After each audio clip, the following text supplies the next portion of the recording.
guaranteed to go through with either a, well, I mean, 3 or more wins. And then everybody with a 2-2 record is going to be fighting for their lives to go through. Yeah, so whoever loses this match doesn't even get the chance. They'll have a losing record. But here they go. So just to give a quick overview, once again, of what this category is all about, is it's no run warp and no out of bounds, which means our runners aren't going to be taking, they're going to be taking every single warp into and out of caves in the intended way, and they're also not allowed to go out of bounds, which means they have to stay sort of within the confines of the game. They can't go more than one tile adjacent from a normally walkable tile, which is pretty par for the course for our game. But in addition, for 100%, they're going to have to do quite a bit of collection, which involves collecting all the heart pieces in the game, all 12 of them, in order to get all the heart containers by the end of the game.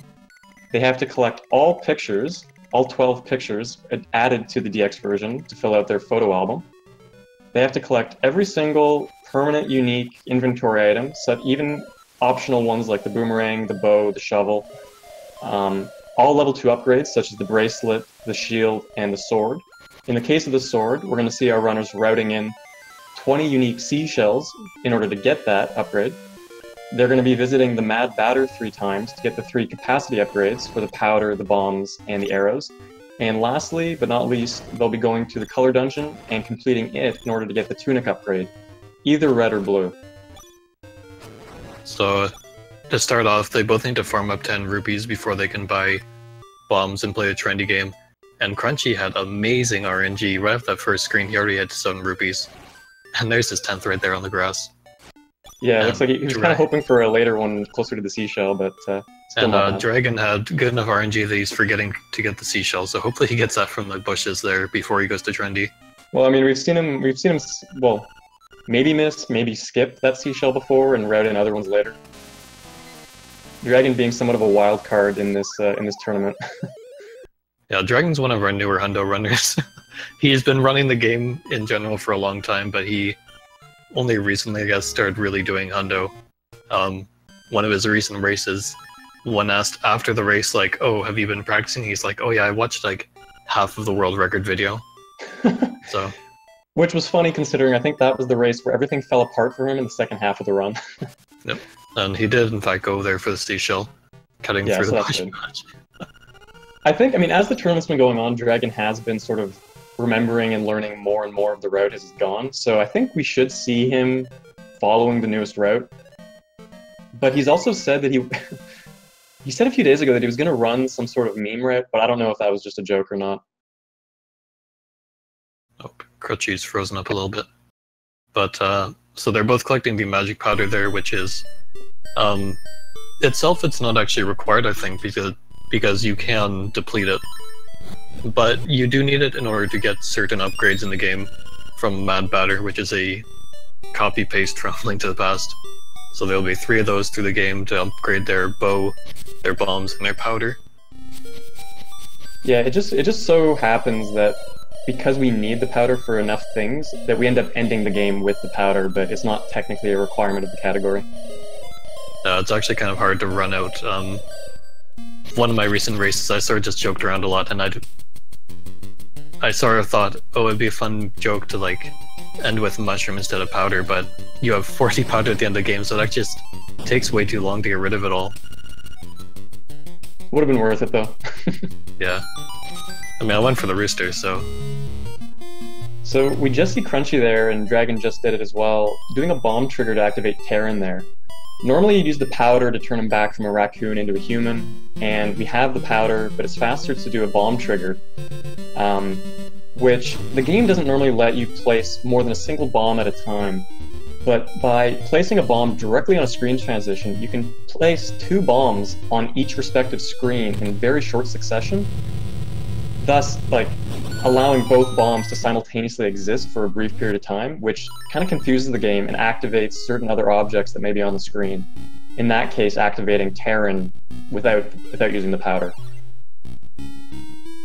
Now, there are a surprising number of things you can affect with bomb triggers. Like all kinds of cutscenes and people you can activate.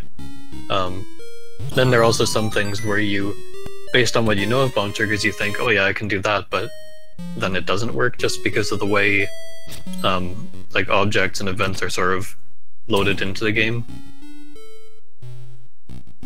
But yeah, they'll be using it quite a bit throughout the run.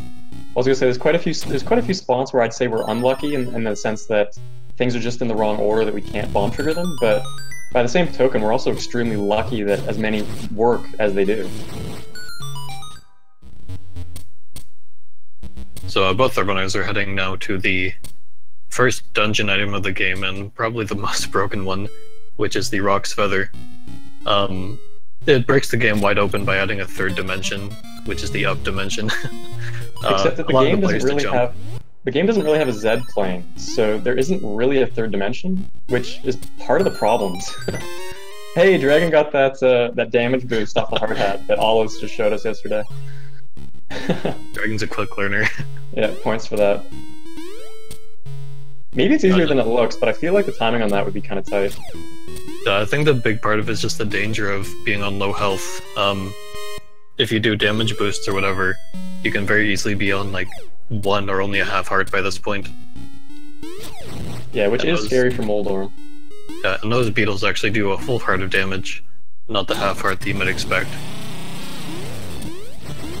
So, you might have seen Dragon, when he was getting the boss key, just kind of hopping around and skipping a key. So we see Crunchy here doing the same thing, where he wall clips into the wall, so the game allows you to kind of clip 2 to 3 pixels more into a solid object than you're intended to. And in that state, if you jump and kind of face away from the wall with your sword or with your bow, the game kind of thinks you're on this ledge, you're facing away from it, therefore I'll let you jump off of it. So by kind of fake jumping off this ledge while we're on the wrong side of it, we can do these kind of extended jumps that allow us to jump over blocks and skip a ton of things. Yeah, for the most part, you're only able to do it in dungeons just due to the way the tiles are on the overworld. But there are still a few places on the overworld that we can do it. Although there's only one that we do that is actually helpful. do. But that one we do in the overworld is actually extremely important, which we'll see coming up later in the run. And both of them having really good Moldorm fights. Moldorm, despite being the first boss in the game, is considered by a lot of people to be the hardest one just because it is so random. And he can just decide to knock you off the edge. Definitely lives up to his Link to the Past legacy. Yeah, or he can just kill you with your low health. So Dragon's gonna collect this chest here, which has... he's gonna try to. It contains 50 rupees. We'll need 300 rupees in order to get one of the songs for the ocarina. The older routes, which I'm not sure if Crunchy does. Crunchy actually learned the new route from the get-go. Oh, cool. So the route that they're both taking, they'll collect that chest, and then they'll get 180-ish rupees from the color dungeon. And that'll give them their 280. 250. Yeah. But yeah, so we see both runners going to that log cave, not just to get those rupees, but also to get that heart piece. And now Dragon is also coming. He kind of skipped the Moblin cave for the time being because he wants to come in here and get this first photo from the photography mouse. And it's important that you do because you can't activate any of the other cutscenes to get any of the other photos until you've gotten this first one and he gives you this little photo album. So this is where you first start seeing the 100% route kind of do its own thing separately from our main any percent categories, where we're going to start seeing our players collect extra seashells, heart pieces, photos, etc. between the dungeons. It's also important that they go there before the cave the dragon's in now, because after you get your best friend Bow Wow, the mouse will just be straight up terrified of you and he won't take your picture there. Yeah, and it's worth noting that Bow Wow is a dog and he's your best friend. And he's a good boy. He's a very good boy. I mean, you'll hear people say things to the contrary, but they're just bad people. Or they've experienced terrible things, like in the commentary on Monday, Crunchy was mentioning having had to wait like 30 seconds for Bow Wow to open his upcoming dungeon. Well, Alpha was saying that he had to wait 2 minutes at one point, but he thinks it was just a bad emulator. But either way. Yeah, so we'll see how Dragon's RNG is. Okay. Not very good. Not very good. Well, you typically, if you're gonna go for like a setup like that, you want to buffer your jump in. I think he may have just missed it by accident. But yeah, not bad. Uh-oh. Missing the second powder. So this is a dungeon that we actually do surprisingly vanilla. We don't really break it in any way. There's a lot of extra keys in this dungeon though, for side areas to get the compass and the stone beak that we simply know better than to go to. But other than that, we don't really sequence break this dungeon in any way, except for the final boss. Yeah, there isn't a lot of stuff that we skip in the dungeon, but we do manage to make some rooms a lot faster, such as the upcoming mini-boss, known as the Hinox. Normally would take like 8 hits or 4 spin slashes, or 2 arrows. And I prefer to call them Binox. You get in the game. It's a very quick fight. Oh, Sagas is right. We will see Dragon coming up ahead. There's a ghost room where we get the bracelet, and we do kind of sequence break that one a little bit or speed it up, because these ghosts don't have health. You don't kill them. If you damage them with the sword, they'll just kind of respawn on the other side of the room. So the game declares them defeated when they've left the room. Normally you can't kill them unless you light the torches with the powder. So we see Dragon there, just kind of lures them over to the side of the screen and then pushes them off the screen with an arrow hit, and they despawn. Counts as them being defeated. Unfortunately, Dragon getting trolled by the Stalfos in there a little bit. You have to kill those 3 in the same order, which is the Bunny, Bat, and then Stalfos, so if you kill the Stalfos too early, you have to reset the room by going down the stairs. And it's like really annoying when he's in your face.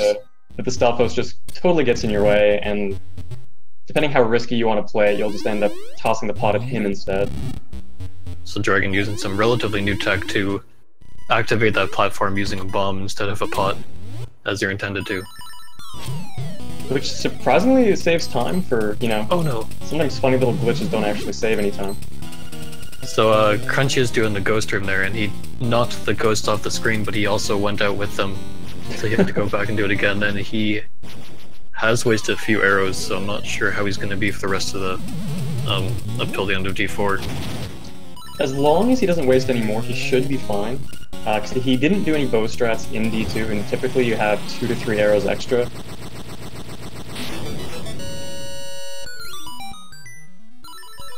Dragon nailing the D2 boss quick kill there. Where we'll get to see Crunchy do it coming up ahead, but basically you're typically supposed to wait through the fireball cycle on that boss, throw the pot at the wall, but then you have to do that 2 more times before the pot breaks. So our runners actually will wall clip into the wall before throwing the pot, and for whatever reason that'll destroy the pot in a single go instead of 3.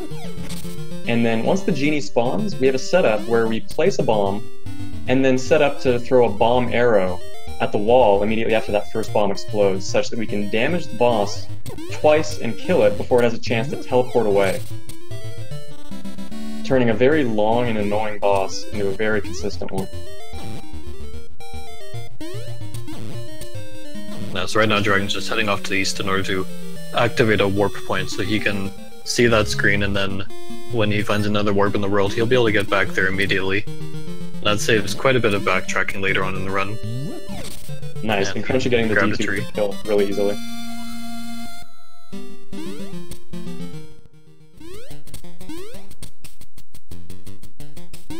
The Dragon now, he got that portal, and now he's taking a dip into the woods for a second time. Now that he's got the bracelet, he can get this first Mad Batter upgrade. And the 3 locations for the Mad Batter don't have any association to the actual upgrades themselves. You can get any of the 3 upgrades at any of the 3 shrines. So, okay, the frame rate, I thought he actually said yes to the powder upgrade, but he didn't. The bat will always ask you if you want to upgrade your powder first, which we never want to do because we have more than enough powder, and we really, really want the bombs and the arrows. And it's important for our route that we do. So our runners have to be careful to say no to the first question every time and take first the bomb upgrade, and then we'll see them take the arrow upgrade later. No, Dragon actually did take the powder upgrade accidentally in one of his races where you were supposed to take the bow upgrade. So Yeah, he that's had the to worst adjust one. for that a little bit, but in the races since then he's been careful about that. Yeah, you don't want to make that mistake twice. I don't know, you don't want to make that mistake once. Well, yeah. So Crunchy now getting his bomb upgrade, and Dragon heading down towards D3, but he's going to collect a couple things along the way. He may bomb open this cave. Yep. So he does that now to save a little bit of time later. Yeah, it just makes sense since he needs the bombs anyway for that skull.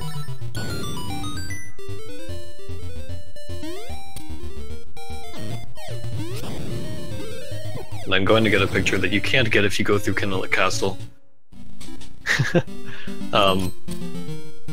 So Shout this out to picture, yeah. So this picture with Richard, you can only get it before you've opened the castle gates. In fact, you can get it before you've even met him. But if you were to do a route where you went through KrunchyLex Castle from D2 and open the gates, then you wouldn't be able to get this picture. And even without opening the gate, you actually can't get this photo if you've gotten, I think it's 4 or 5 of the golden leaves. It just won't happen.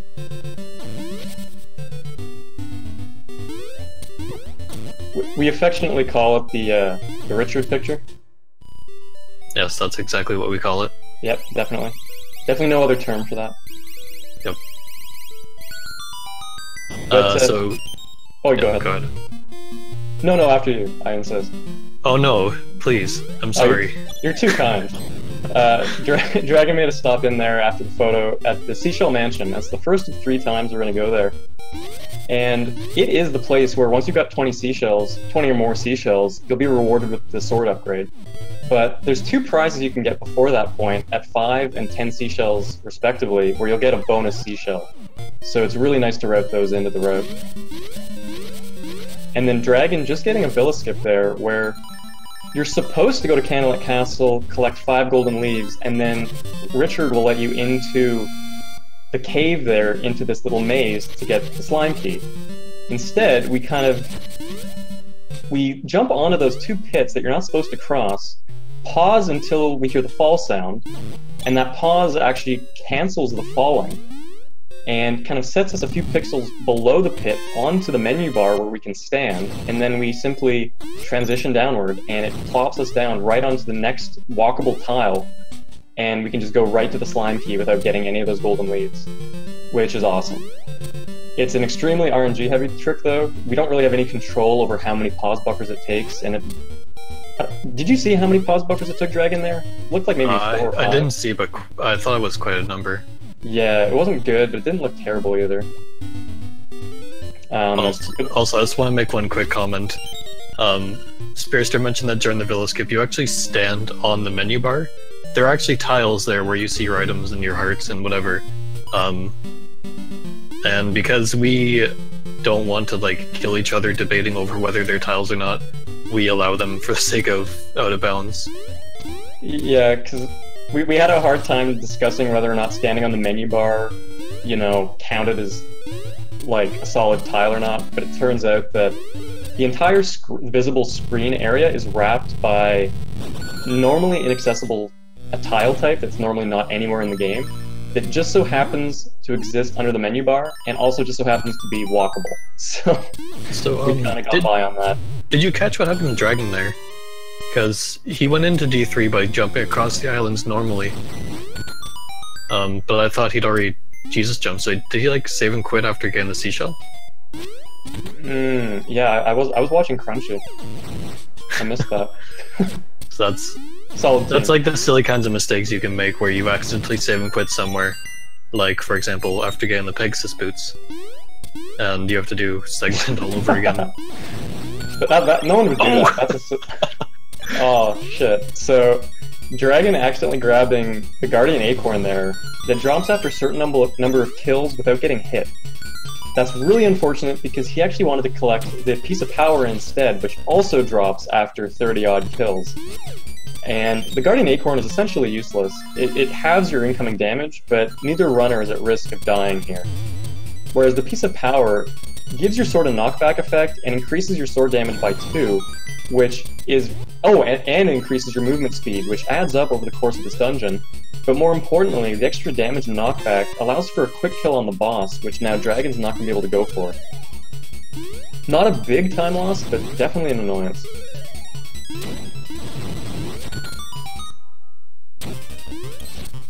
Ooh, and Dragon failing Donger skip there. I'm not sure if Spice wants to explain that. So Donger skip, you just jump on the Dong and smack your wang on him and you get to skip it. Solid. From the Spicy Father himself. There. We used a super jump there in the corner, and while we're like technically in midair, we use our sword to redirect ourselves off of one of the Dongs, and that allows us to go over the blocks to the right corner. And we do end up having to do that twice just due to the number of keys we have. But it saves about 20 seconds over the old route. I thought it was like a full 30 even. I thought it was around 20 seconds. I think Disclude tasked it out. Oh, okay. I trust him to task it. So yeah, Dragon having to kill the boss with spin slashes instead. Now, normally people would opt to equip the feather there. It makes, you can do jump spins, and it's much easier. You can avoid the knockdown effect from them slamming into the ground. But Dragon opting to save a menu and handling it just fine.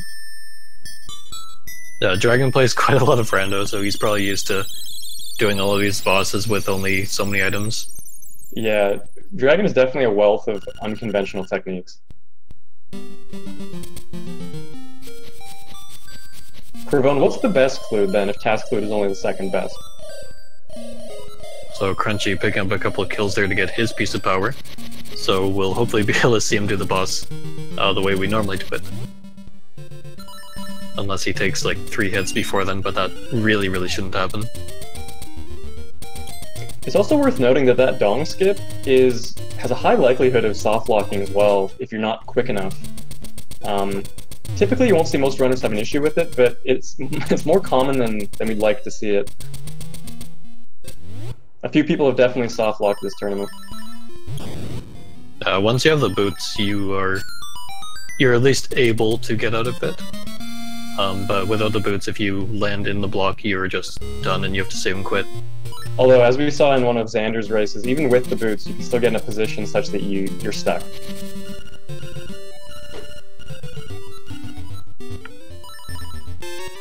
So he's talking to Terran, giving him a stick that he never really had, and then saves and quits, and skips the whole cutscene of Terran getting chased by bees, which I'm sure upsets Corin to no end.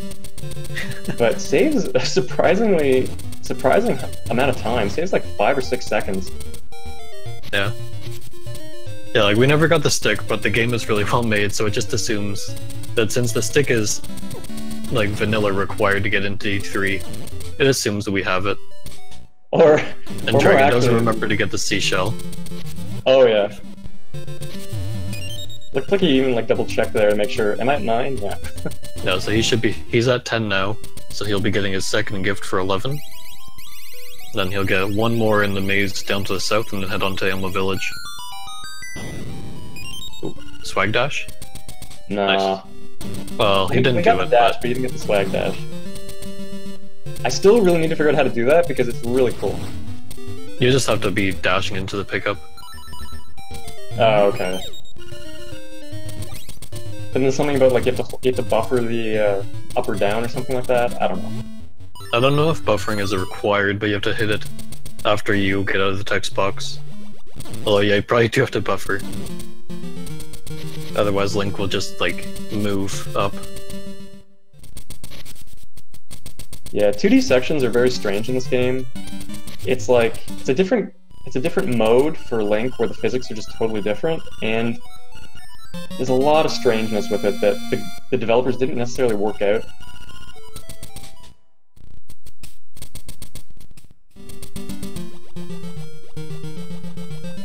Yeah, so Dragon making his first trip to Animal Village, and this time remembering to get the pineapple on his first visit. That's the only reason we needed the honey, because we need the pineapple, and we need the pineapple because the pineapple is the trigger for Marin to show up on the beach. And we need Marin to show up on the beach because we need her to date us, and we need her to date us because we need 3 photos with Marin. So there's this whole little convoluted trading quest and sequence that we have to complete in order to get 3 missable photos. Yeah, there are also some... Sorry, go ahead. Just say there are also some other fun events you can do with Marin, but they just lose time, so we don't do them. Oh yeah, like the trendy game. You take Marin into the trendy game. Yep. So Dragon, for whatever reason, opting to not put on boots here, because I guess he doesn't like going faster. Yeah, he might just not have necessarily worked through his equips too carefully, and you know, who knows. But we see Dragon. Crunchy just playing a little bit catch up here, gonna grab his pineapple, but then Dragon's gonna do some cleanup around Mabe Village. So he went and grabbed the ocarina from the Dream Shrine, and doing it quickly with a nice super jump. And now he's doing the fishing game, where he wants to catch that one big fish at the back there because it's actually holding an invisible heart piece, which is really nice, and it's just convenient because at that point in the game we're actually completing a heart container, and just saves a little bit of time since we skipped that little cutscene. He returns Bow Wow finally, gets a photo with him, and then we're going to go on a little mission to collect a bunch of photos and an extra seashell. From what I heard the other day, and I'm not sure if this is actually true, but so Bow Wow's movements in this cutscene are random. That's a fact. Well, I was gonna say that was actually really weird RNG. Dragon was really far to the right on that photo. Yeah, like depending on how Bow Wow moves, you can end up Link or Bow Wow being positioned in different ways, and I'm not sure if it actually affects how long that cutscene takes. I think it does, or at least I've heard it does, but I've never actually really looked that closely at it to figure out how that is. Yeah, but I've only heard that from Alpha, who's the same guy suggesting we actually go to Kenelet. So I take things. What a man dream, okay? Because Kenelet's a cool place. It's an okay place.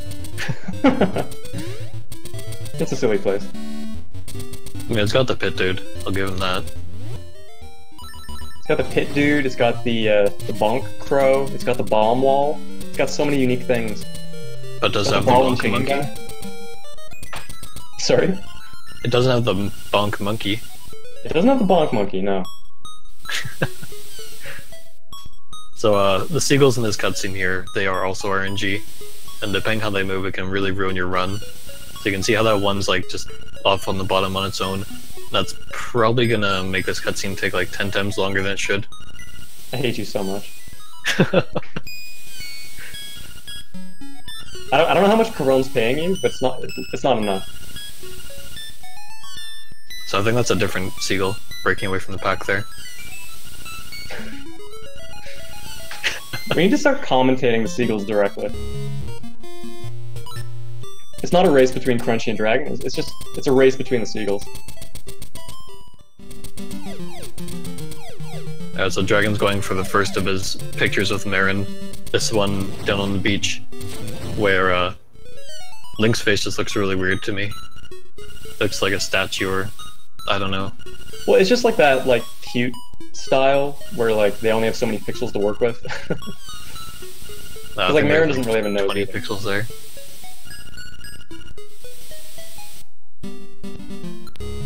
Crunchy grabbing that one lone seashell by D1 that no one would ever think to go back for, and then bonk a tree for. And Dragon actually doing these photos in a bit of a strange order. It's faster to go to the well first, because then your save and quit point is anchored there for later. It makes it slightly quicker to get to the beach picture if you go there first. It's a very small time save, but time save nonetheless. Oh, what's this, Crunchy? What are you doing? Crunchy having some sort of overlay on his... He's got his own seagull. He's trying to manip seagull RNG. The madman. Oh, he's adding in his own seagull. I think the other seagulls are reacting to it. Yeah, they don't want to be near it. They don't like this one. They know it's an imposter. It's an upside down seagull. I don't know if this is allowed, really. Crunchy, don't touch the seagulls. We've never had to talk about this in with regards to our rules before. No, we're gonna have to have a stern talk into with Crunchy later. Make it clear that no one's allowed to touch the seagulls. Yeah. Meanwhile, we missed, Dragon got the final photo with Marin, where Terran rooster blocks him and her. Rooster blocking being the term, of course. Yeah, in front of the weathercock. In the official like booklets for the game, there's what Americans or whatever's would refer to as a weather vane in the center of town, but the booklets refer to it as the weathercock. It's canon, so that it's the official term. So we just Dragon just bomb triggered a heart piece, saving itself a little bit of time instead of going around and doing it the intended way. And now he's also going to bomb trigger the walrus. Normally you'd need to talk to him with Marin, but instead we're just going to do the bomb trigger because it saves just a tiny bit of time, because we skipped some dialogue and Marin isn't as far to the right. So she has a shorter walk going off the left side of the screen. Yeah, and it would be even faster if he'd bomb triggered it from the left side to begin with.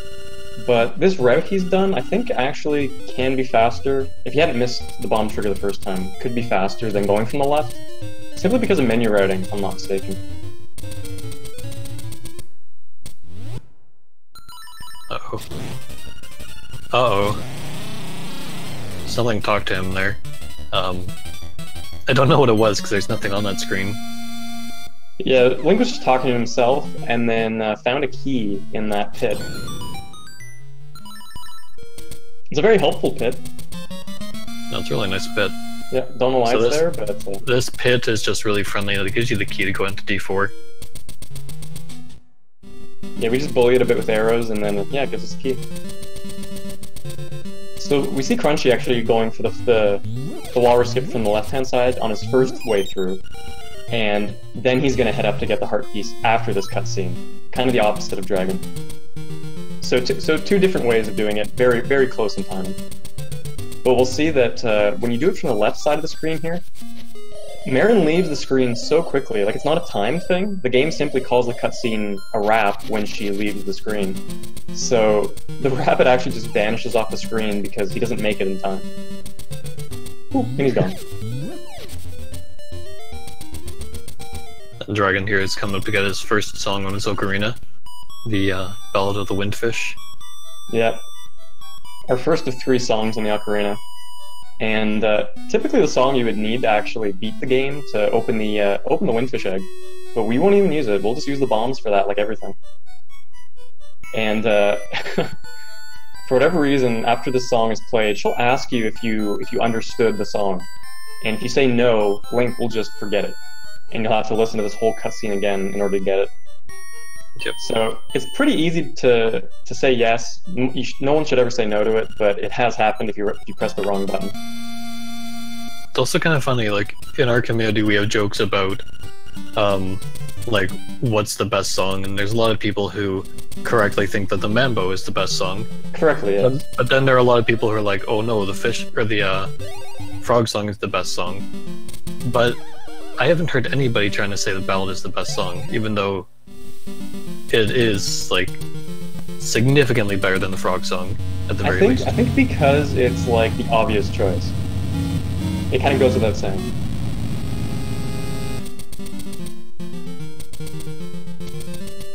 You know, because, like, your waifu sings it, you guys have, like, a date and then a duet, and it's like, you can't beat the game without it, so, you know. It's like the cornerstone. Also, I will comment that Crunchy is one of the heathens who thinks that the frog song is actually the best one. It's an illness. We're still not quite sure what causes it or how we can help these people. I think the cure is hate mail. And bullying. So maybe if we bully them enough, they'll realize that they're wrong. Because that always works. You just yell at someone enough and they'll eventually realize that you're actually correct. Yeah, if you yell louder than the other person on the internet, then they'll realize they're wrong and come to your side. Also, Same we goes for were, politics. we were joking too hard and we missed commenting on Dragon doing an incredibly important trick called obstacle skip, And failing. where you can save a whole 0.5 seconds. Yeah, he missed it and then had to dash through it. Oh, that's unfortunate. Because he failed, he actually ended up losing 2 seconds. And breaking Sagas' heart, not going for early rooster skip. So, Dragons come up here early with the Jesus jump, similar to by D3, to get that seashell, and while he's up here, he's going to get the photo as well, but we really do this trip early to get that seashell so we can get the... Dragon just screwing around here. But yeah, so we get that seashell early so we can get the level 2 sword even earlier. But we walk right by the cave where the bird key is, where you're typically intended to go there before D7 with the rooster. We don't do it with the rooster. We come back here with the hookshot later and do a series of hookshot jumps. But it is actually possible to get that key without even the hookshot, with an even harder trick that we've called early rooster skip, which has the potential of saving time, but also has the potential of losing a ton of time. Yeah, I guess. I don't know if I'd actually say it's a harder trick, but it's a harder trick to save time on just because you are entirely at the mercy of a frame rule where you have to hit start on a particular frame over a pit, and while you have very low chance of actually falling in, you can lose so much time on it just because the game doesn't like you. Yeah, cause it's exactly the same glitch that we're doing as we did at Villa Skip, where we just pause until Link falls.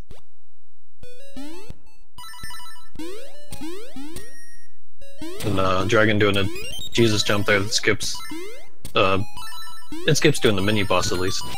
Yeah, and it'll skip an extra key, so when he first went to that right side area, he only got one of the 2 keys over there because he didn't need to waste a key to get to Cue Ball. He just Jesus jumped across there and got the flippers from the opposite direction, skipping the mini-boss entirely.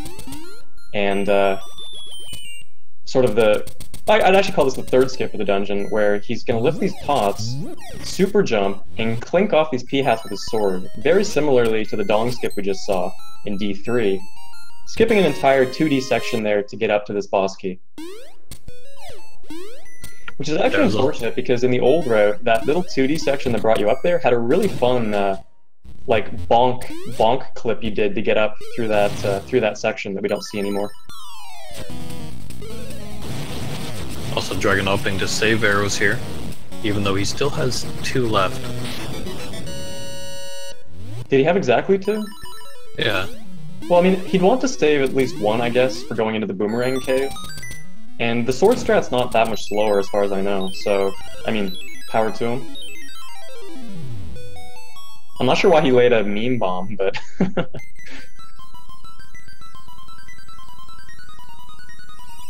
And a bit of a high five here, Crunchy entering D4 just as Dragon leaves it. Crunchy's really not that far behind. This is a very short dungeon, so Crunchy's probably only like maybe 2 minutes behind? 2.5? Mm-hmm. Yeah, like for Dragon not being entirely familiar as far as we know with the route, like he is a very good runner, so because he knows the routes for dungeons from our other categories already, he's able to just tear through them entirely. Yeah.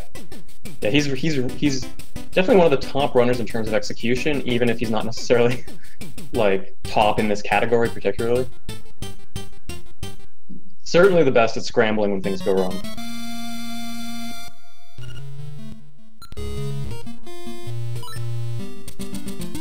So what we just witnessed there was best song. And honestly, the most useful song in the run. Mambo's Mambo. And honestly, the thing that makes Mambo's Mambo definitively better than the frog song is that our boy Mambo gives it to us for free. He just wants to hang out and sing, just gives it to us for free. But that's song number 2, and we actually make use of it a couple times in this run, where if you're on the overworld, it'll warp you to this little pond in the middle of the map called Mambo's Pond, which helps for some routing later on. And if you use it in a dungeon, it'll warp you to the beginning of the dungeon. But that is significantly less useful, since we can just save and quit to go back to the beginning of the dungeon.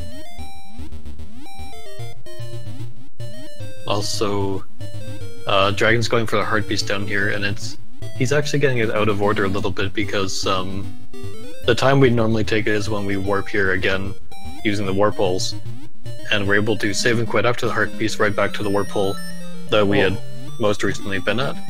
I gotta be honest, warp holes sounds dirty. There's gotta be a better thing to call those. Like maybe warp crevice? Warp crack. Yeah, the warp crack. Yeah, Dragon got to... I don't know how much time I actually would have lost doing that, but most people do it a bit later. Well, I missed it. Where did he save and quit back to? Just the underwater cave, the right end of it. Oh, I mean, yeah, he definitely lost probably... Well, geez, probably like 6 seconds, I'd have to say. Having to like swim through there and transition all those extra times. Well, he didn't do any extra transitions, it's just... Well, I just mean that, like, typically in the run, you would save and quit directly back to the warp hole, whereas he had to do extra transitions back to it. No, like, maybe 2 or 3 seconds. Well, Saga says 4. Oh! Oh! Oh no, we forgot to switch to Crunchy's audio. Not too late. We want to hear your O's in chat. Do it for Crunchy.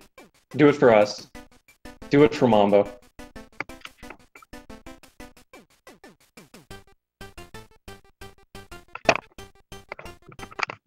Oh. Oh. Yes, did you guys know that when Mambo says "oh" in the Japanese version, that kanji stands for "oh"?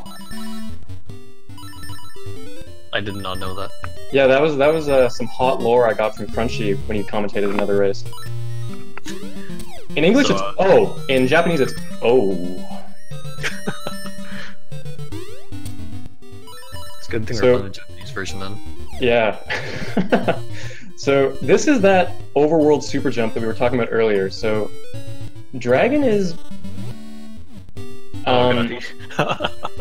he's doing the entirely buffered method. Yeah, so we want to get into a particular position. It's semi-frame perfect to get into the right position on the right-hand side, so that when we super jump over to the left, we can actually like break free of the cliff and walk. Typically, runners will see set up to bump with their shield off the Zora, thus landing in the right position. And we actually have a number of setups for any of the Zora spawns, such that it's not really a concern anymore, and it's really cool. Dragon instead opting just one and done, going for the slow, entirely buffered strat, but at least he doesn't have to worry about, you know, bad luck with the Zoras, or he might not even know the setups necessarily. And he gets it, so you can't really fault him. And we do all that so that we can get the magnifying lens early. The magnifying lens being the final item in the trade sequence, which is going to allow us to get the boomerang early. And we get the boomerang early because it allows us to do a trick called early hookshot in Dungeon 5, which lets us skip more than half of the dungeon. Yeah, the early hookshot trick is such an amazing time save, but there is also a risk when you do it of actually... like, you can prevent yourself from being able to do it if you accidentally collect a key. Hopefully no one does that. Yeah, and collecting that key by accident isn't the end of the world, because then you can still just complete Dungeon 5 normally.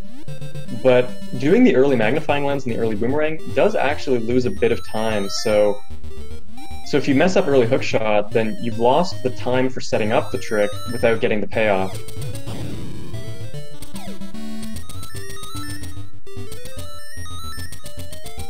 But we've actually neglected to mention this annoying ghost following Dragon right now, and Crunchy, who wants to be taken back to his old house by the bay, and then back to his grave. So Dragon finally doing that, taking him to his little house, just looks around and talks really slowly. Before carrying on, Dragon's going to get the boomerang on this trip as well, getting a bit of value on coming out this way. Meanwhile, Crunchy going for a early magic lens of his own. It looks like he is going to go for a Zora bump. Yeah, Crunchy does know at least 2 of the setups, I think, for the Zoras. And he got the, in my opinion, the easiest RNG to deal with, and he, yeah, nails it. So he's in position with that. He buffered perfectly so that he'd bump off of the Zora and land right on the same position that Dragon got, but just quicker. And then, yeah, gets the super jump, no problem. Nice. And then we see Dragon there trading, going into that cave on the beach there. You can't see that Gorilla unless you have the magnifying lens, and he trades his shovel for the boomerang, since we no longer need the shovel.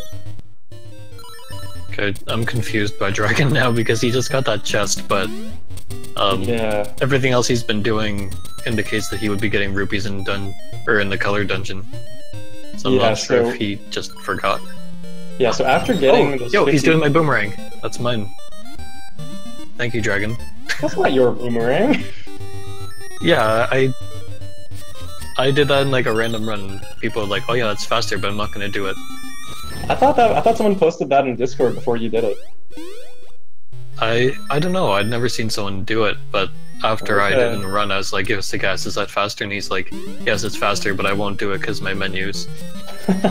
I think Sagas does it now too. But yeah, normally like he's still gonna have to get rupees in the color dungeon, unless he's going for the D5 rupees and doing Frog Song later for some reason. So yeah, that's it's a bad move, but it's gonna be interesting to see why he did it. Maybe he's just planning to buy a potion for fun. Yeah, he could just be for shits and giggles. Which just for people's reference does not cost 200 rupees. It's only like 20 something. Yeah, it does fluctuate. I'm not sure how the game determines that, but Crunchy having a bit of menuing trouble with the ocarina there. We neglected to mention that as soon as you got at least one song in your repertoire, the ocarina will start giving you this sub-menu when you hover over it, so you can actually select what song you want to play. But the sub-menu doesn't open when you select the ocarina, it just opens whenever you hover over it. So you want to avoid it like the plague, because that sub-menu takes a long time to open, it takes a long time to close, and it's just a huge pain because then you can't menu off of it to the left or to the right. So we see Crunchy trying to put it over in the bottom corner as far out of the way as possible so it never has to come up again. Oh, Crunchy, my boy. Everyone's doing the boomerang for me today. Having trouble with it there, though. There is weirdness in terms of, like, what position the boomerang is in based on, like, you know, frame cycles and stuff. No, I think for those bushes, if you do it from the side, you always need 2 boomerangs at least. But as long as you just mash it, it's still very quick. Well, I think it's along the same vein as the boomerang hit on Defil, where sometimes it'll just bounce off Defil and not actually hit him.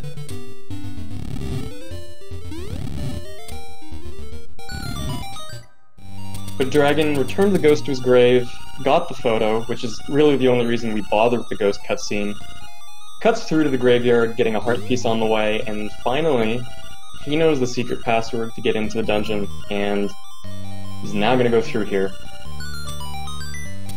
So there's some spots... Sorry, go ahead. So just say there's some spots in the game where, as long as you know the combination for something, you just do it, regardless of having, like, talked to something or collected whatever, and getting into Color Dungeon if one of them. Because typically, the hint for Color Dungeon is in the main game's library. There's a book on a shelf that you would bonk and then read it, and it tells you the how to push, like what order to push the tombstones in to get into this dungeon. But yeah, reading the book doesn't actually set a flag to make it possible, so if you just know this from prior playthroughs, you can just do it. But this is a very interesting dungeon. It was added specifically in the DX remake, just to highlight, hey look, we've got color now, and has all these, you know, these little, and like the room dragons in here, these match-up color puzzles, these annoying slime enemies that blend in, and we're going to see coming up later this bingo room where you have these color-coded enemies you have to knock into holes like a toddler's toy. Also, Dragon did not get the quick kill on this blob. If you jump in properly, you can just jump right to his face and spam powder on him, and he won't even be able to move. Dragon cleaning it up really nicely considering, but yeah, it's really annoying when you miss that. Oh god, what the hell is Dragon doing? Yeah, he didn't do the hard reset. Yeah. Because we found out that That, if you just save and quit, that rupee room will stay cleared if you've cleared it. But I think he just forgot, yeah.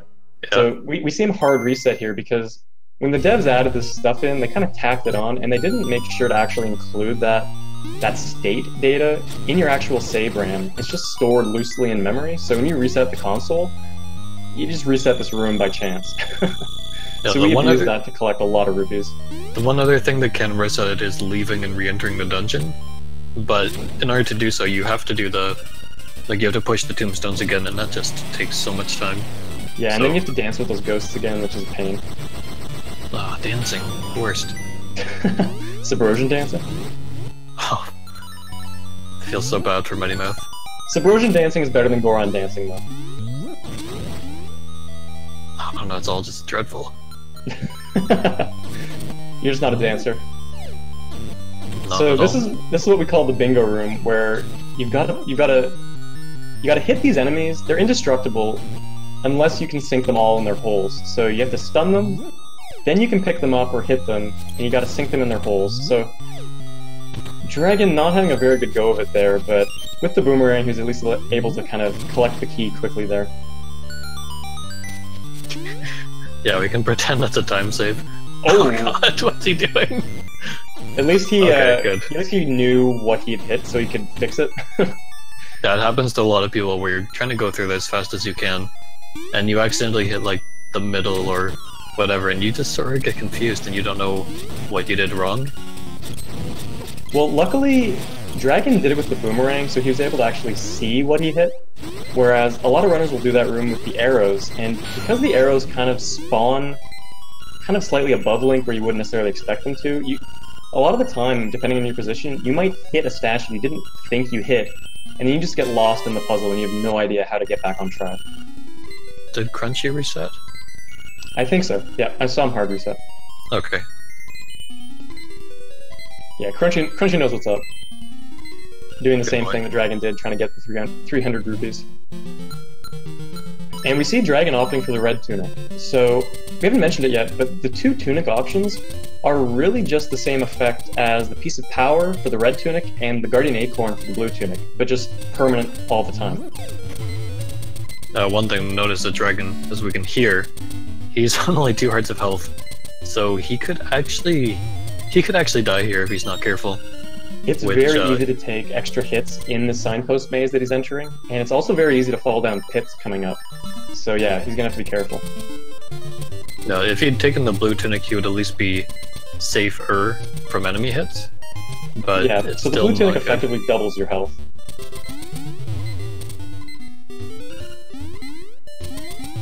And we'll see what Crunchy's going to take. I think Crunchy takes the red tunic as well. But we're going to see coming up one of the biggest differences between the red and the blue tunics that at least that affects runners is the D5 boss, which we'll explain when they get there. But yeah, Dragon's doing a good job to avoid enemies here, just get through the signpost maze. So the signpost maze is pretty straightforward. You talk to a sign, it points you, directly to another sign. There's not really a whole lot of guesswork involved in which sign is it. It's just a direct line. But sometimes, you turn off your brain a little bit, you get confused, you talk to the wrong sign, it can be really annoying. Or, we're trying to go fast, maybe you're mashing the button and you're not doing it right. If you talk to the same sign twice in a row, the game counts that as a mistake and will just reset the whole maze. And that is just a huge pain, because as you saw, the whole maze through and through took maybe 30 seconds to a minute. So if you're at the end of that and you screw it up, you have to do the whole thing over again. Also, Crunchy has taken the blue tunic. Yeah, that's the only important thing going on right now. Yep. In the past, in the old routes, the red tunic was explicitly faster just because there were a lot of things you could do in dungeons before you got the level 2 sword, because you didn't actually get that until the end of the run. But now we only finish, I think, D5 and D6 without, or no, actually just D6 without the level 2 sword. Yeah, D6 is the only one we do before the level 2 sword now, but you don't actually need the sword in D6 really at all. Oh good, I hadn't looked at Dragon's screen for probably like 2 minutes there since he completed the signpost maze, but it looks like he's carrying on now. And now, typically at this point of the run is where you would go and do that, get that mode heart piece, but Dragon's already gotten it, so he's just going to carry on through to Animal Village. Luckily he remembered that he got it, because Yeah. that'd be really embarrassing if you went to get it a second time. That would be the best, though. And Dragon's just rolling in here. If you Yeah. enter the house while you're Somersault. just do like a little, somersault. Yeah, for whatever reason, the game just kind of takes control of Link when you enter this cutscene, and whatever your sprite state was in when you entered, the game just kind of works with that and doesn't update it. So, yeah, he was in the jump animation, so it just kind of looks like he's rolling. Another really fun one is if you enter while shooting the magic rod, it looked like Link's kind of pirouetting around the room. But unfortunately, we can't do that one anymore.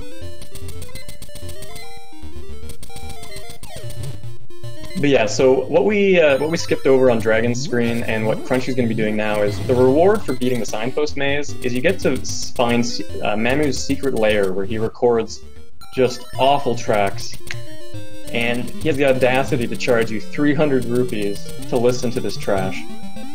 Oh my god, Crunchy. Oh my god, can I ban him now? We should. So, Dragon opting to not get the seashell in the maze there yet. If he'd gone right back at that fork, he could have gone into a little cave underneath the statue and gotten the seashell. I imagine he'll do that afterwards. He might just be trying to get health before he does that. Maybe. He is... Well, he's not one to take a death. Also, I don't know why Dragon's using bootstraps here. With the red tunic, he can just mash the sword on Armos Knight and kill it really quickly. Because he took an extra hit there that he didn't need to take, but he's still alive, and he got the face key for Dungeon 6. But now he's got to get out with very low health. And unfortunately, because he's gonna take the damage boost off the Zol here. That's half a heart. Yeah, he does. Remembering, looks like he almost forgot. Remembering to get that seashell that you mentioned. But there's a damage boost coming up that we would normally take through an Armos Knight to get onto the entrance to D6 quicker. Oh, okay. Yeah, that was a purpose. I'm sure that was a death warp on purpose. Because otherwise, on the damage boost coming up, you would have had to like take out the arrows and kill the Armos Knight instead. Which this was probably better. No, when you save and quit there, it is. First of all, it's slightly faster than waiting for the dialogues and whatevers, but also preserves your death count. Dragon doing I think he forgot what button sword was on. He was trying to push he's trying to do the into it quick with buffer, bracelet. but then yeah. But yeah, so if he does that save and quit, he doesn't increment his death count. I mean, he's already got a death from the shop, but if you were to do that in a run where you were trying to go deathless, it would prevent you from losing your perfect ending.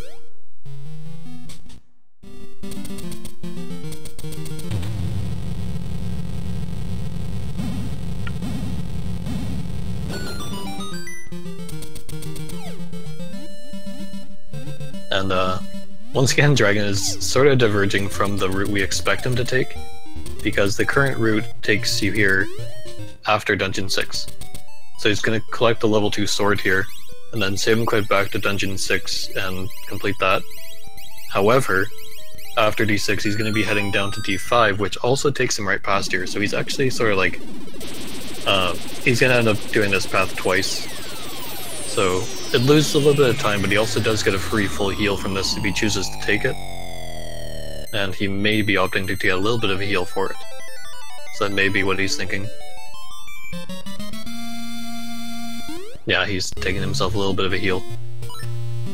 You don't normally take too much damage in D6, but it's always best to be safe.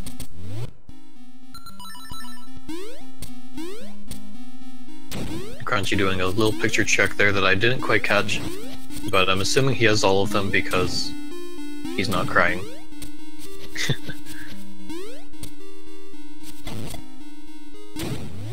So Dragon using his boomerang to toggle that switch, and a nice little setup for this room.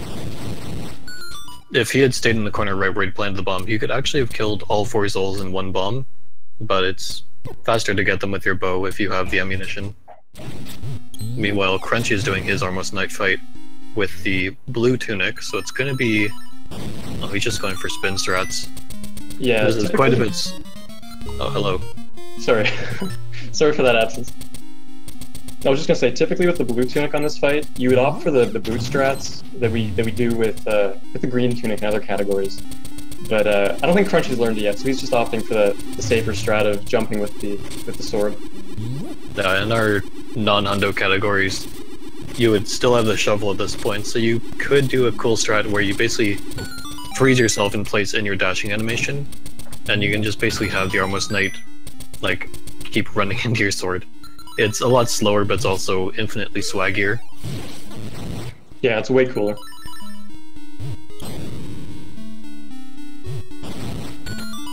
Meanwhile, Dragon having a little bit of trouble with the whiz ropes there.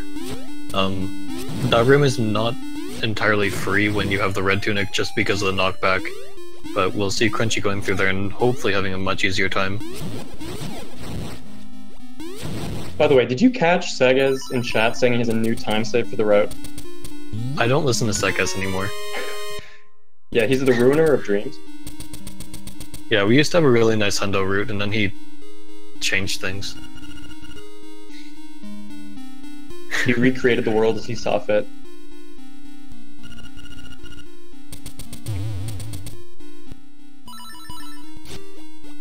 So Dragon doing a little super jump here that is a little bit tricky because there's only, I think... Oh no. I think it's just like, what, a 3 pixel window for it? Yep, 3. Yeah, so it's a bit tricky to get your positioning for it, but he managed.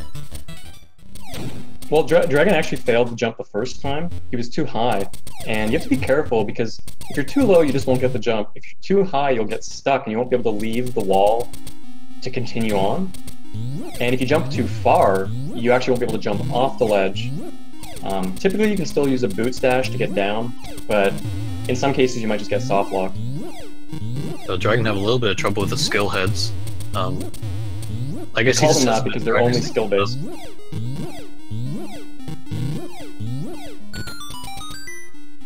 Yeah, he's gonna have to practice that a bit more tonight after his race.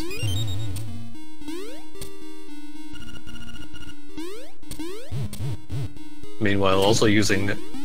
I don't think we actually explained it at D2, but they use a trick a few times in the run called a flock clip, where basically any kind of block that you talk to, so like a key block when you don't have keys, or a pot when you don't have bracelet, while you're talking to it, you can actually move a few pixels over. That allows you to clip through the corner of them.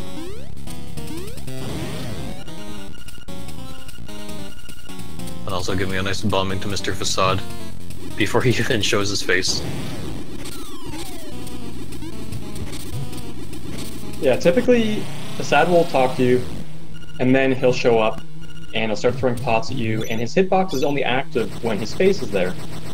But for whatever reason, before he talks to you, his hitbox is just fully active for the full period of time between you entering the room and the text box showing up, which allows us to get in 3 of the 5 bomb hits that we need to defeat him, which just makes the boss so easy. Because he never finishes throwing stuff at you, so he never gets a chance to use any of his other attacks on you.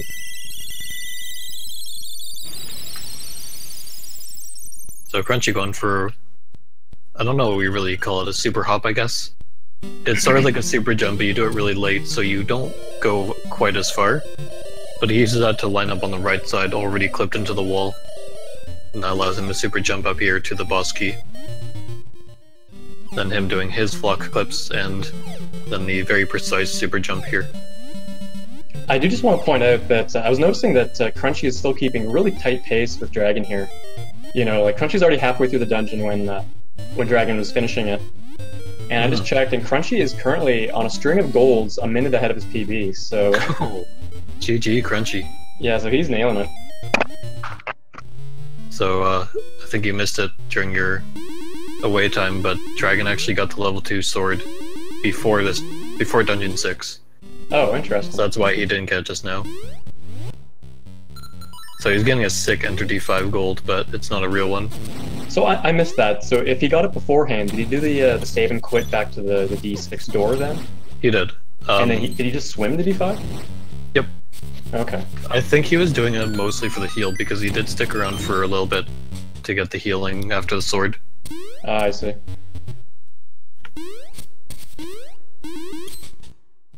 Dragon's having fun with the boomerang for no reason. Also, I should note that there is an even harder version of Facade, and by even harder I mean like actually hard. If anybody wants to play Kravon's ROM hack. Dragon. Forgetting the second block there. So this is the early hookshot that we were talking about getting the early boomerang for. So with the boomerang, you can collect the key, drag it into the fourth Master Stealth Pulse room, where the game converts it into a hookshot as if you had just beaten Master Stealth Pulse, and Dragon gets it first try. Which is awesome. Yeah, like we're not entirely sure the odds of getting it first, second, whatever try, but getting it first try is a really nice... No, it's 50-50. Is it? Yep. It's like, I mean, I've gotten it like 6th try. Yeah, I mean, it happens, right? It's like getting 17 blue balls, but it's a 50-50 chance. But yeah, each try taking, 10 to 15 seconds apiece, so to get it first try is really awesome. Yeah, and if you get a 6th try, the other guy's pretty much guaranteed to win. Yeah, like that's huge. At that, like, I don't know how many tries it would take for you to have been better off just doing the old route. But 6 has to be close.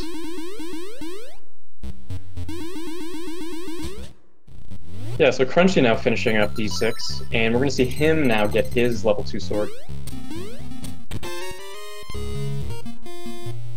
Meanwhile, Dragon collecting the boss key, which, in our Squib categories, we get that without the hookshot, with a really tricky jump with boots.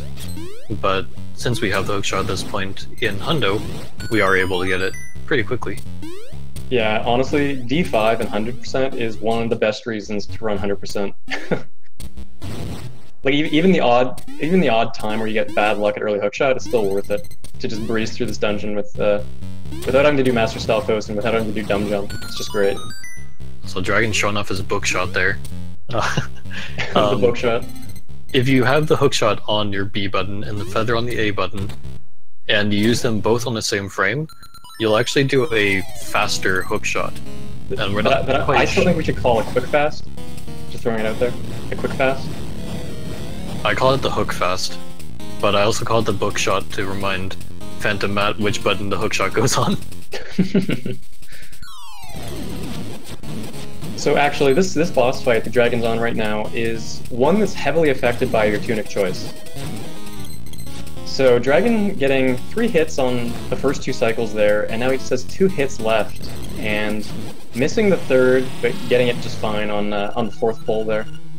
So honestly, that's a pretty quick fight for the red tunic, and the reason the red tunic is more difficult for this boss fight is you can't the knockback effect from the red tunic doesn't apply to bosses. You can't knock them back, except that the iframes involved on the knockback do still apply. So normally with the blue tunic or the green tunic, you can get hits in really quickly on that boss, such that it's pretty easy to get 5 hits per cycle. But with the red tunic, you're much more likely to get only 3. Oh, Crunchy, no. So was that a crystal heart or was that a mob heart? That was a mob heart. Okay. He did not collect the key though. That's really fortunate. So yeah, we'd mentioned that you can accidentally collect the key, and the one thing we're aware that affects that is whether or not there are pickups on the ground still. And he tried it once with a pickup on the ground, so we were a bit scared of him potentially getting the key by mistake. Yeah, because what happens is the game has 8. Well, it's got more than 8, but it's realistically got 8 object slots, and the game just loads, keys, hearts, rupees into those slots just in order of priority, just when they happen. And for whatever reason, you want the key to be in higher priority than the boomerang object when you spawn it. But if there was something else on the screen that was temporary, like a heart or a rupee that's dropped from an enemy, it'll spawn, and when the key drops, the key will be in like something less than the first position, so that if the boomerang gets tossed and it has higher priority than the key does, you'll just simply collect the key outright. You won't transition to the screen with it, and you'll collect it. So it turns our 50-50 setup into like a guaranteed failure. Also, man, Dragon not even going for the obstacle skip. What a guy. It's like he doesn't want to save time. It's like he doesn't care. However, he is going for probably the hardest trick in the game, called Rooster Skip, where, as we mentioned earlier, we use the hookshot to do some really cool jumps just over pits. Oh, and he's taking a safety save and quit there, so if he falls in by mistake, he can just reset and go right back there. Fun fact that taking that save and quit, that safety save and quit, it probably actually doesn't lose any time in Sagaz's new no woob route. Alright, so he's trying to do it unbuffered, but not getting it quick enough, so he's opting to buffer it just to be safe. Yeah. What? How did that work? Did he just YOLO that? Because he did not save. He did not get the right pixel there, I thought. Although then again, he didn't map on that screen. That was wacky. Well, he gets it. He doesn't fall. Yeah, we don't call him swaggin' for nothing. I don't think we call him swaggin' for anything.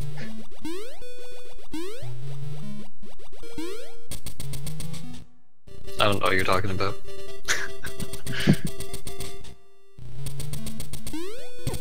But yeah, so Dragon gets that key and then heads on his way to D7, while Crunchy's heading towards his boss fight. And you guys should see what I'm talking about. If it goes well for Crunchy, we should see the blue tunic play out for him a bit better than it did for Dragon. Even though Dragon got a very clean Slimiel fight, it's just easier to execute with the blue tunic. Yeah, from people playing the no save and quick categories, we have a very consistent 2-cycle strategy when you don't have the red tunic or a piece of power. So hopefully Crunchy's practiced enough to be able to do that. Oh, and he's too far over to the right to get that first grab. Yeah, unfortunately. That looked like only 3 hits there. And yeah, if you're a little off center, you can like clink off his mandibles or whatever you want to call them, rather than being right in the center of them. I mean, I think technically the game probably intends for you to pull him out and then walk around to the side to hit him. But we just, if you're right in the middle, you can walk on his head and slash through him. But there is collision just sort of at the very tips of his mouth. But still, Crunchy cleaning that up without too much of a fuss. Now Dragon here, he's in D7, he goes and grabs the level 2 shield a bit out of sequence by throwing the boomerang diagonally. And now he's gonna take down the pillars, but he didn't take the wrecking ball with him. Instead, he's just gonna bomb trigger all 4 of these pillars in sequence. These bomb triggers can be a little strange, but Dragon having, you know, a few extra buffers here or there, but largely having a good time with it. And then doing a super jump that we refer to as a naked super jump. Normally we'd use a sword or a bow or something to redirect ourselves in the air, but the way Dragon did it there, you jump and you don't press any directional buttons while you're on the ground. That allows you to keep your facing and still be able to do the super jump without using a sword or anything like that. Yeah, so if you're careful about what direction you're facing, you can do it without a sword. And Dragon's gonna be probably trying a trick here called Goomba Surf, where we do a very, very tight super jump here, a naked one again, and we hop onto the head of a Goomba and then up onto the ledge above. But it requires the Goomba to move to the right a bit for us. And Dragon's just fed up. Yeah, he's had enough. I mean, it should technically be a 1 in 4 chance for the Goomba to move to the right, but I don't know, you can have really bad luck with it. Yeah, so instead of going for the P-hat jump there, just like in D4, we redirect ourselves using the P-hat and our sword. And something to mention too is that when we do those naked super jumps, the timing is actually tighter than with a normal super jump. So even when you do get the right Goomba RNG, it's easier to mess it up than any other super jump. And that can just really hurt too. So Dragon's still got the bombs out, but I assume he's going to go for the hookshot strat here. For whatever reason, in this route, if you've saved and quit in recent memory, the border that's usually around the screen that prevents the hookshot from going out of bounds isn't there. And you can just shoot the hookshot down past the screen and hit the Evil Eagle down there. Because when the Evil Eagle flies off the screen, he actually just kind of wraps around to the bottom of the screen where you can't see him. So I think Dragon just equipped his bombs purely for swag there, because he just kept dropping them off the screen. Yeah. Who knows? Meanwhile, Crunchy going for his rooster skip. I'm not sure if he's fallen already, but he's a bit too low now. He may have fallen already, because I thought he was already here. Yeah, one thing with Crunchy there too was that he put his hook shot on B, which, as we'd mentioned, there's a bit of a button priority issue between Feather and hookshot, and if you have hookshot on B, it will override a jump, so it can kind of screw you over on this trick. Yeah, if you put hookshot on B, it doesn't matter if you're going for buffered, which I imagine Crunchy is, but hookshot on B will pretty much prevent you from doing it unbuffered. Not entirely, but it definitely makes it more difficult than it ought to be. Also, something I've noticed is that newer runners, and to be honest, I hadn't thought of it either until recently, is that they don't think to do that safety save when you first come into Rooster Skip Cave. Or even when you're in a situation where you know you're about to fall, to just save and quit and try again, rather than falling and having to go all the way through again. Well, it might be a matter of just reaction time, because once you are falling, you can't save and quit. Yeah, that's true too. But I know that at least personally, like, it never even crossed my mind. I'm so used to playing no squoob where it's not even an option. Yeah. Nice. And Dragon actually having the presence of mind to sort of wait for that Moldorm to go past him. But here Dragon's coming up to the last Mad Batter visit, where we're finally going to get the powder upgrade. So we're going to have more powder than we know what to do with, and we'll probably see him use it a little bit to maybe take care of a Moldorm outside this cave, but otherwise, it's not really going to come into play unless we miss the quick kill on the blob at the final boss.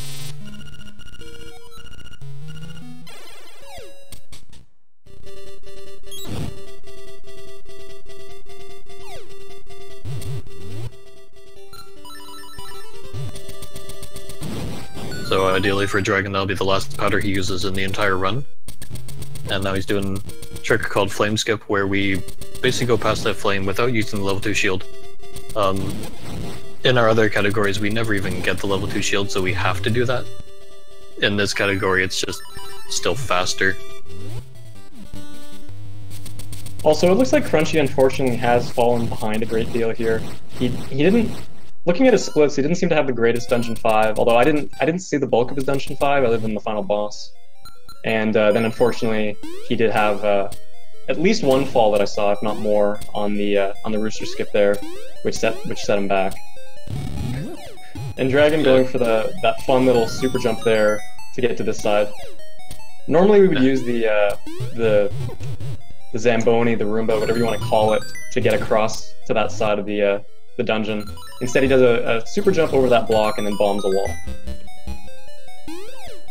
Actually, if Sagas is still in chat, I'd be curious to know if he's timed how much slower. I assume it's slower to do that versus doing the Roomba strat.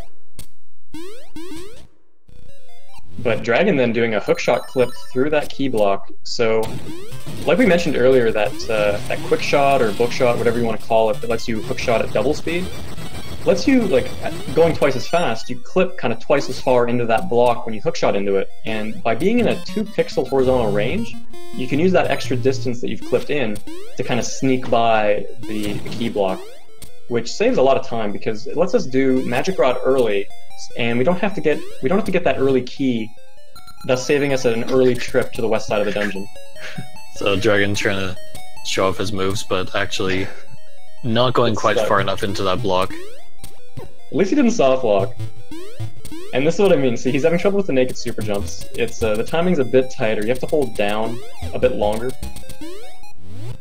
But now he's going for a lava swim, where if you get a Jesus jump frame on lava, and then transition, you'll bypass the game's check to see is it lava or not, and you'll just swim in the lava. Typically a trick that is more or less luck-based, but if we swing our sword on the same frame that we transition, it actually makes it consistent.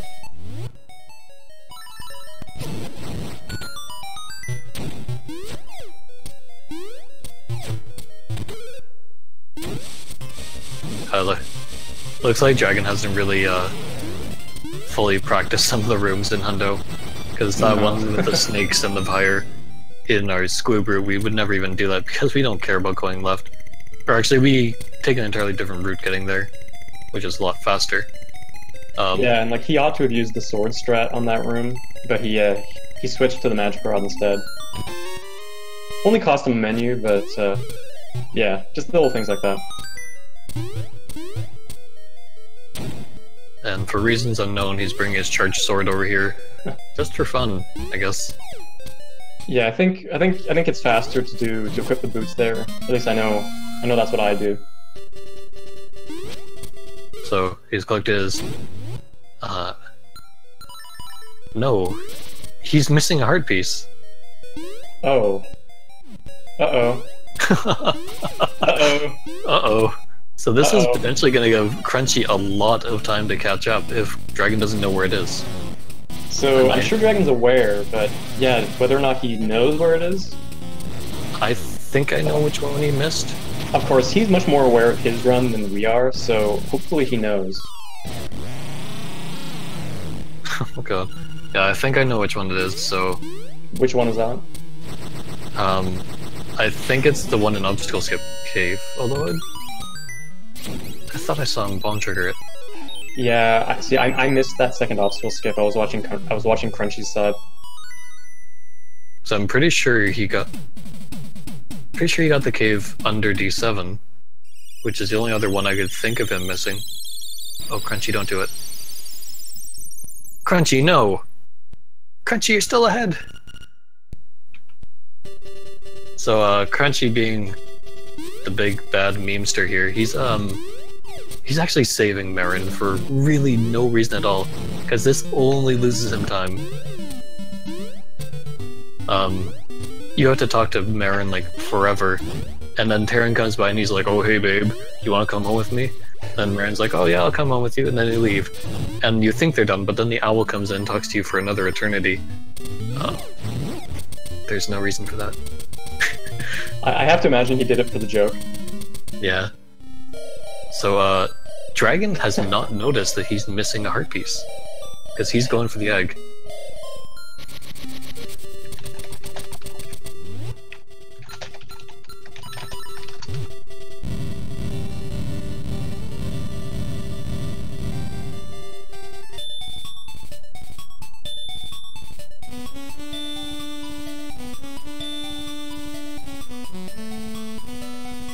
So, who knows what's going to happen with Dragon?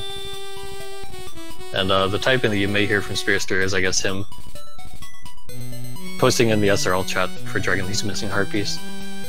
Yes, indeed. So he may save and quit out of this cutscene if he gets it in time. Actually, he'll probably just finish the rest of the cutscene to open the egg, and then he'll go get the heart piece. I mean, to be honest, too, he may have actually started this cutscene to give himself time to think about where the heart piece is if he's not sure.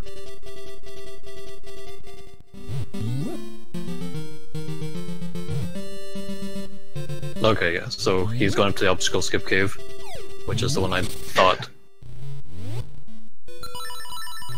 Yeah, so it looks like you were right. So it's not too far out of his way.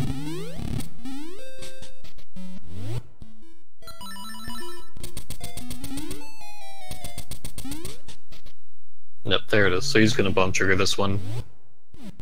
And, or he's gonna mess it up. Okay. Well, he's kind of low on bombs now, so hopefully he doesn't, hopefully he gets the tech skip at the boss pretty quickly. He's wasting another bomb. Why is he doing this? So he needs 2 bombs to skip the text for the final boss. Yeah. Saves a good deal of time.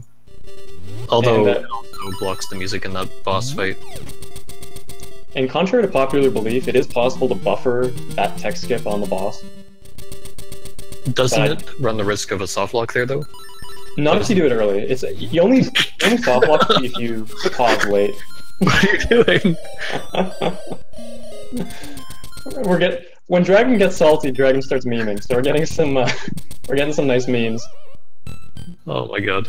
So that's funny. I didn't know you could bomb trigger the owl again. So to skip the text, he needs 2 bombs for his bomb trigger. But because you do it mashing, you have to get them within 4 frames of each other. And so normally you go through like 3 or 4 bombs trying it. He has to get it perfectly on his first 2.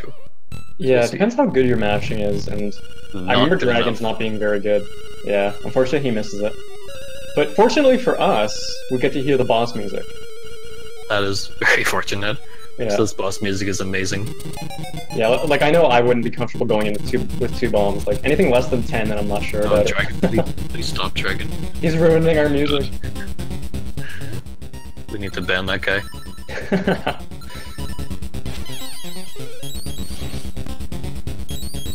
So yeah, so unfortunately, did Dragon even just not go for the quick kill there? Didn't look like it. He was having too much fun making annoying noise. So yeah, I mean, it doesn't take that long to kill the blob with the powder though, it's just 3 hits. But we did see Dragon getting to use the powder some more.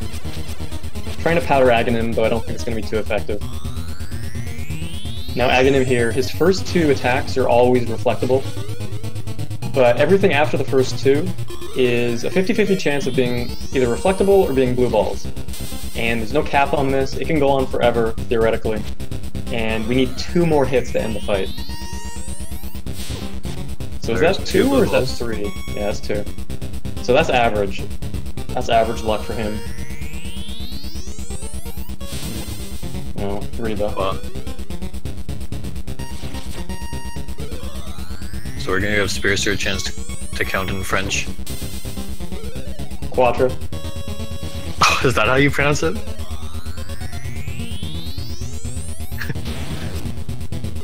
Cat, mate. You just say cat and you like pretend there's an R on the end. Cinco.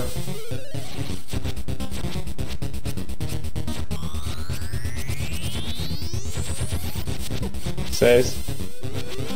Seis.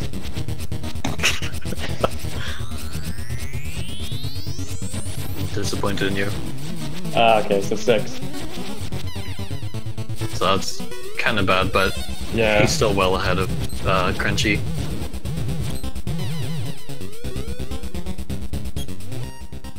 But yeah, having no trouble with the Moldorm quick kill. It's very easy to do with the red tunic. And he's gonna go for the Deathel skip. I don't know if he's just gonna do it on way buffer, late. or yeah. Oh, what? Got it! Oh my god. I thought he was late too. That looked super late to me. So what he did is he played the ocarina on the same frame that the bat was about to move, and it actually freezes the bat in place. And then when Deathel goes to spawn, the bat also turns into Deathel, but the bat has 0 health and dies instantly. But because the bat is technically Deathel at that point, the staircase spawns, and you just go right to the end. Yep. So yeah, so GG to Dragon. Yep, so he's finishing with an SRL time of 1:27.50. Getting an extra few 5 seconds there thanks to his amazing internet. What? Apparently I'm banned on SRL. Oh, okay. You're banned. Yep. That's like actually banned? It says I'm banned. I can't say GG in there.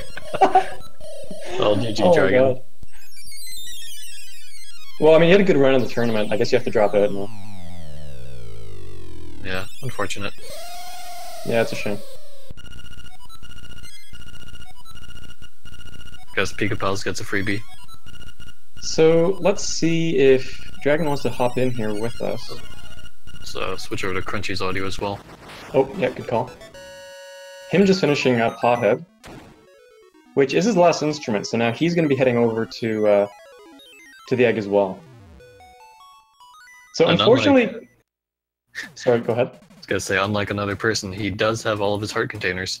Yes. But yeah, I was going to say, unfortunately, Crunchy was having a really good pace, and then I guess, you know, a few mistakes here or there kind of lost him some time at the end, but still not that far behind in the scheme of things. Just finishing up D8 as Dragon was finishing up the egg.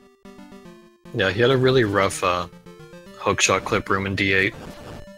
He lost quite a bit of time there. Well, and judging by his splits, he lost quite a bit of time in D5, but I wasn't watching him too closely at that point in time, so I'm not sure if it was a bad early hookshot or something else. I'm not really too sure.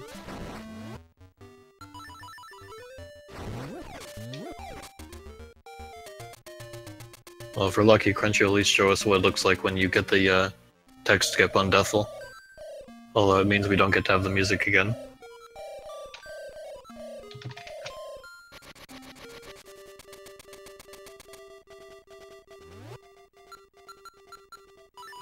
And I'm just gonna pretend I'm paying attention to the race while I play with my kitty right now, because he's being exceptionally cute over here.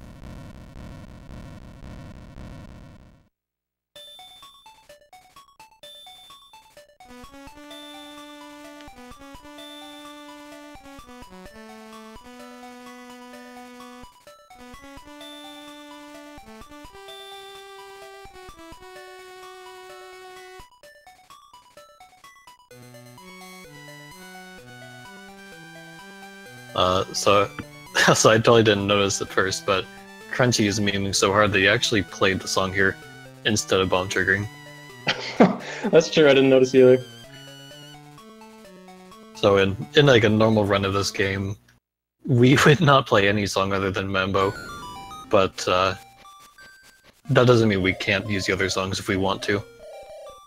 Actually, if he was memeing about using the ocarina here, I wonder if he used the ocarina before entering D8, but I didn't catch it. Yeah, I wonder. Not sure if he's even going to go for the text skip here since he only has Ocarina on. Also, I just noticed that Kervone said a few minutes ago in chat that there's only room for 2 Canadians in our community, and that's me and Spice. Me and Matt. You and so Matt. I'm not sure how do you feel about that? I feel like Matt's not actually Canadian. But apparently he's been adopted as such by Kervone. He went to Quebec once, and apparently that's enough for Kervone.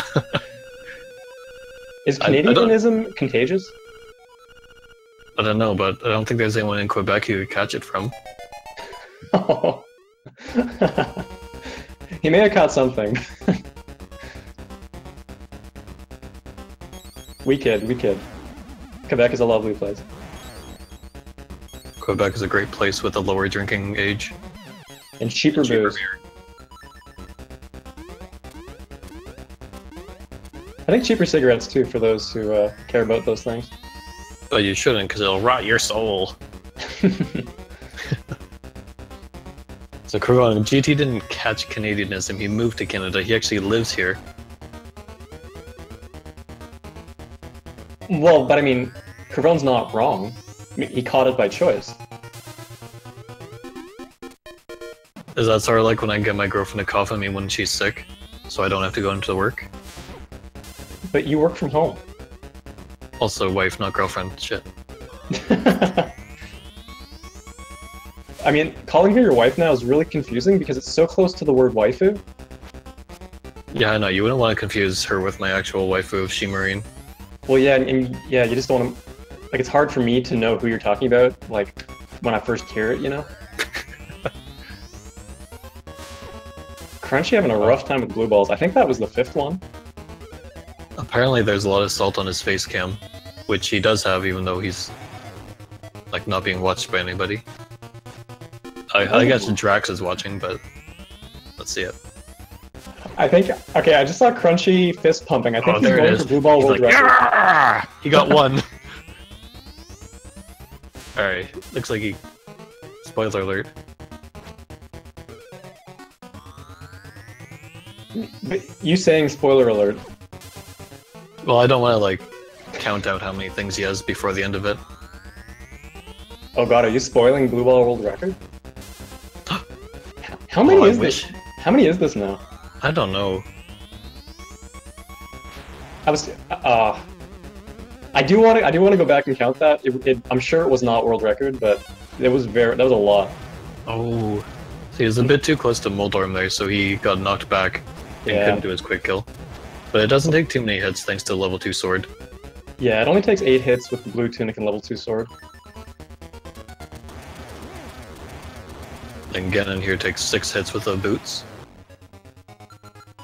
At least if you're using level 2 sword. Without level 2 sword, you do need more 12 hits.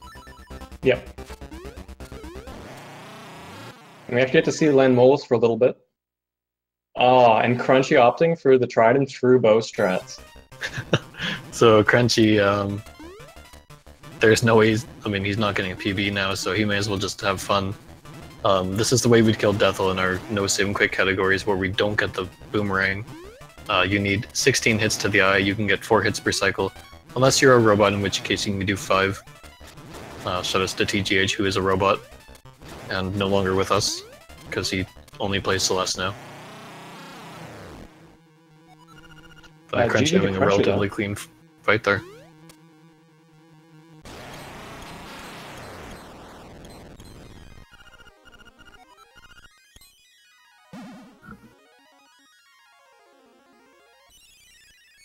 So yeah, GG to Crunchy. So he got an SRL time of 1:35.20, and he commented that